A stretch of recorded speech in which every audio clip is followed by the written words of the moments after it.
Welcome back to English 10 Podcast, your go-to space for practical English conversations that help you sound natural in real-life situations.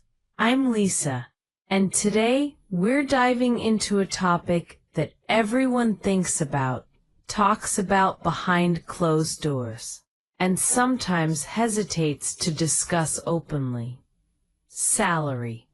Specifically monthly pay. We're not just going to throw numbers at you.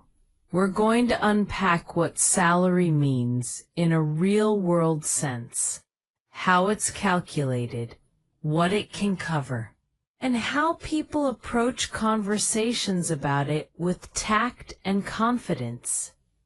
And I'm Donald. It's funny how money talk can feel awkward even though it's such a normal part of work life. In many cultures, monthly salary isn't just a paycheck. It's a bundle of expectations, budgeting decisions, and sometimes personal goals. Today we'll share some practical phrases you can use in conversations. Whether you're negotiating a raise, discussing a new offer, or just trying to understand how your monthly income stacks up against your expenses. But we're not giving you a dull checklist. We're having a real, friendly chat about how monthly pay shapes our days, our plans, and our sense of security. Right. Before we dive in, let's set the frame. When people say salary in this context, they usually mean a fixed amount you receive every month for performing your job. It's typically stated as a gross amount, which is before deductions like taxes, Social Security, health insurance, and retirement contributions. The net amount, the take-home pay after those deductions, is what you actually have available to spend. Understanding both is crucial for budgeting and planning. We'll explore how to think about these numbers, what they cover, and how they feel in real life.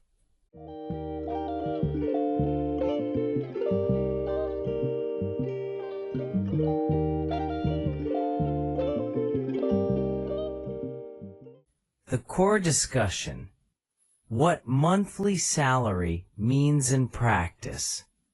A lot of the conversation around monthly pay starts with the job offer. When you receive a salary offer, it's common to see a gross figure. People often ask themselves, what does this gross amount translate to in my bank account? The difference can be eye-opening, especially when you're factoring in taxes and benefits. For many, the monthly number becomes a lens through which they view their quality of life. It's not just a number. It's the cushion that determines how smoothly you can rent a place, pay for transport, save for emergencies, or invest in personal development. Exactly. And there's a spectrum here. On one end, you have a straightforward salary with predictable deductions.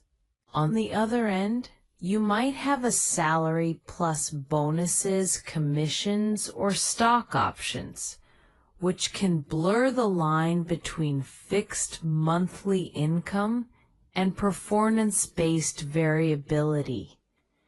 When you're budgeting, you'll want to separate fixed monthly income from variable components. The fixed portion, base salary, gives you security for rent and bills, while variable parts can fund aspirations like travel or education, but they're less predictable. And let's not forget the benefits that often come with a monthly salary. health insurance, retirement contributions, paid time off, and even professional development stipends can significantly impact how far your take-home pay goes.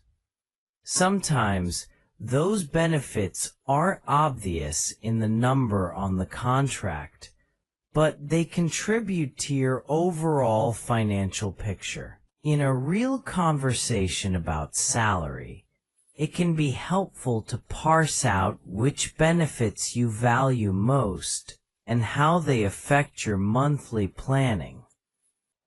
A practical look at budgeting with a monthly salary.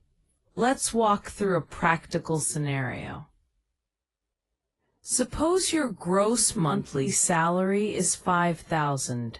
After deductions for taxes, Social Security, and health insurance, your net take-home might be around $3,800 to $4,200, depending on your country and personal situation. With that net income, you'd typically budget for housing, utilities, groceries, transportation, debt payments, and savings. A common rule of thumb is the 50-30-20 approach. 50% of net income goes to needs, 30% to wants, and 20% to savings or debt repayment. Of course, everyone's situation is different, but having a rough framework helps you make intentional choices rather than reacting to every expense. When you're planning for the future, consider also long-term goals like retirement, emergency funds, and investments. If your employer offers a matching retirement plan, it's often wise to contribute enough to capture that match. Monthly salary planning isn't just about the present month. It's about building a stable path toward your goals. And if you're working toward a higher salary, you'll benefit from clear milestones, gaining new skills, taking on responsibilities, and aligning your compensation with market rates. Negotiation and communication around monthly pay. Negotiation is a big part of the salary conversation. The key is to approach it with preparation and tact. Do your homework. Know the market rate for your role in your location. Understand the value you bring, and be ready to present evidence of your accomplishments. When you're in the room with a manager or HR, frame your request around the value you add and the level of responsibility you're ready to take on. It's not just about the number. It's about a fair and sustainable package that reflects your contributions. And remember that compensation isn't only about base salary.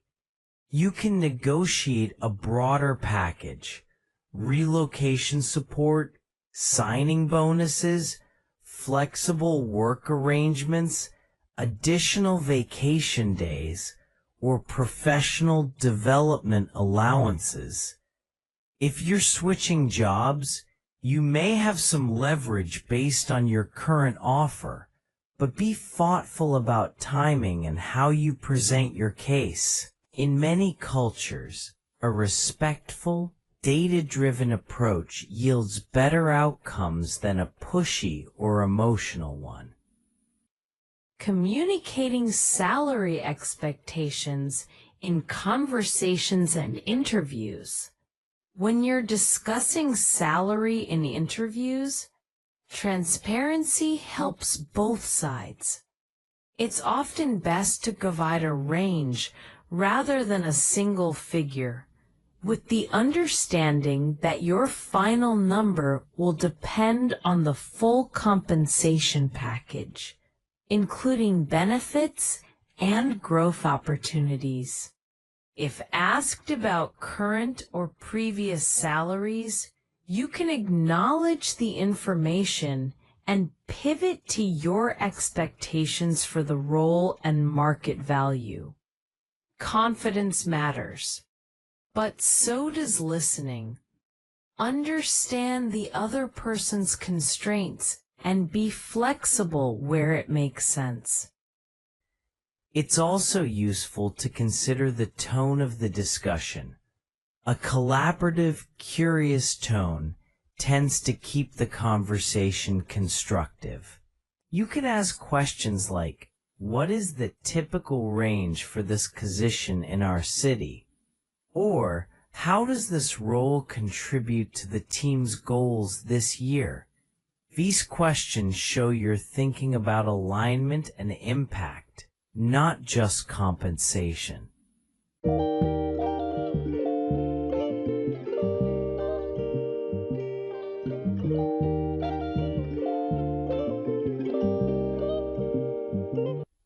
Conclusion and call to action, wrapping up and thanking the audience.